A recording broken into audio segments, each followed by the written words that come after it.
Por que eu gosto de Godofredo de Bulhões? E não sou eu, acho que todos Não, que estudam todo mundo gostam. que estuda fica fascinado Então, com a história fascinado. dele. O Godofredo de Bulhões, ele tinha uma relação profunda com Henrique IV, né? Estava excomungado. Ele conseguiu ser excomungado 2 vezes, 1076 e 1080, né? Ele era, bom, para quem não sabe, o Henrique IV era o imperador do Sacro Império Romano-Germânico, né? Veja que situação, uma coisa muito grave de se acontecer. Não houve reis na Primeira Cruzada. Foram os duques e os condes que conduziram a Primeira Cruzada. Godofredo de Bulhões era um duque da Baixa Lorena, né? Isso é algo gravíssimo, porque não é o que o rei deve ensinar para as pessoas. O rei da França excomungado. E por quê? Por causa do pecado. Queria o divórcio. O imperador excomungado por causa da querela das investiduras. Nossa, né? velha querela Então, das investiduras. exatamente. Ele não tomou o lado do papado. Né? E o Godofredo de Bulhões, ele era o filho do meio de Eustáquio e de Ida de Lorena. Né? O irmão mais velho herdou terras. Esse ducado da Baixa Lorena foi conseguida por meio do imperador. Então ele tinha profundas relações com o imperador. Né? E como ele acabou indo muito para esse lado contrário ao papado, ele aceitou ir para a cruzada como um penitente. Não chegou a ser excomungado, pelo menos não é essa informação que eu tenho, mas ele foi como um penitente. Né? Orlando Fedeli que falava muito dele. Adorava. Adorava, né? E o Godofredo de Bulhões era um homem, assim, poderíamos falar dos outros também, do Boemundo, né? Personagens muito interessantes. E o Godofredo de Bulhões foi como penitente.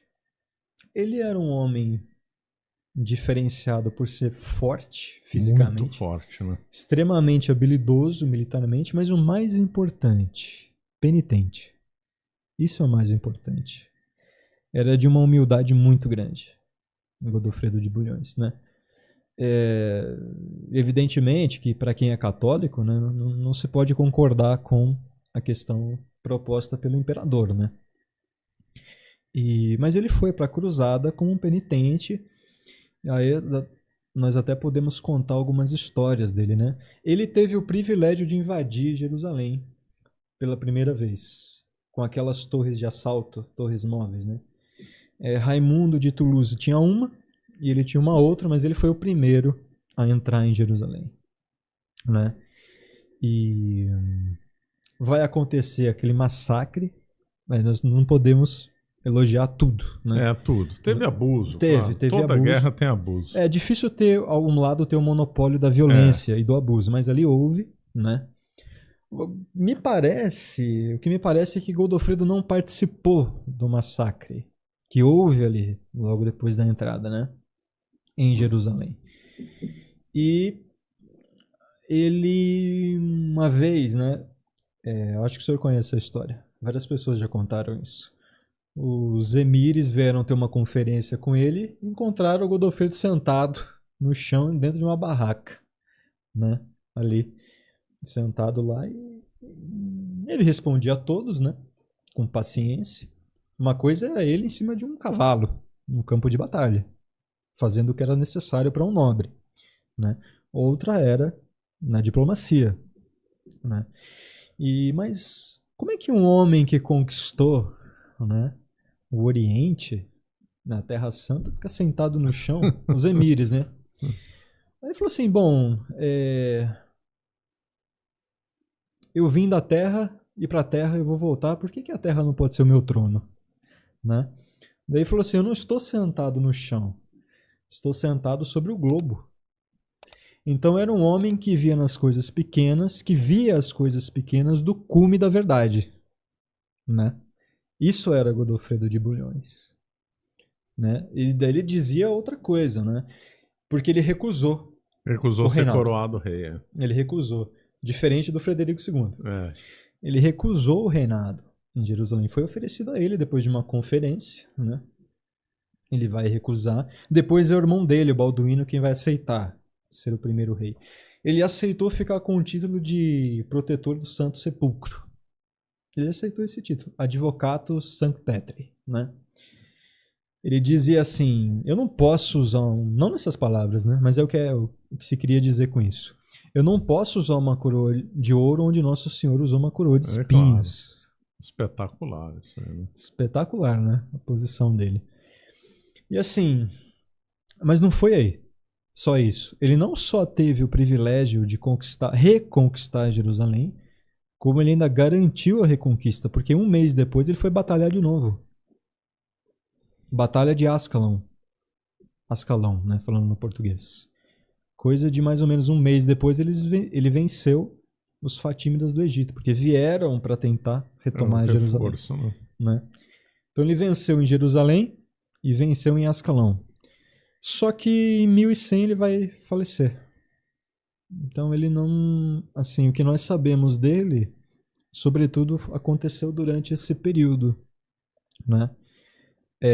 Para além dessas características que ele tinha, né? Estou sentado sobre o globo. Ele era realmente habilidoso militarmente, né? Quanto isso, não é só por curiosidade, mas para que as pessoas tenham... para que despertem algum interesse nisso, né? Ele chegou a cortar um guerreiro turco ao meio, né? No meio da guerra, cortou ao meio. As partes de baixo foram indo com o cavalo e a outra parte de cima caiu, né? E foram perguntar isso para ele. É verdade que você consegue cortar um homem ao meio? Foram perguntar isso para ele. Acho que foram até os emires. Ele disse que sim. Assim, prove para nós. Pegou a própria espada, mandou trazer um camelo e cortou o pescoço do camelo com a espada dele. E os emires falaram, acho que eram os emires. Eles disseram assim, isso não é possível acontecer, essa sua espada está enfeitiçada. Né? Daí Godofredo disse assim, então me passe a sua, que era a cimitarra. Aquela espada de lâmina curva. Né? Bem bonita, bem característica. Bem bonita. Mandou chamar outro camelo, precisou de mais um camelo para provar o próprio ponto, né? E cortou a cabeça do camelo. Impressionante. Esse era Godofredo de Bulhões. Ele teve uma frase, né, dessa espada. Que essa espada, que a força dela vem da minha... Ele falava assim... Fugiram as palavras exatas. Isso. Perguntaram de onde vem essa força. Essa força, né? De onde vem essa força? A minha força vem dessas mãos que nunca pecaram contra a castidade. É isso aí. Né? Então, é um homem profundamente católico. Profundamente católico. Né? Com isso, eu não desprezo os demais, né? Você acaba de assistir um corte do Caravelas Podcast. Na tela está aparecendo o episódio completo e outro corte. Muito obrigado pela atenção.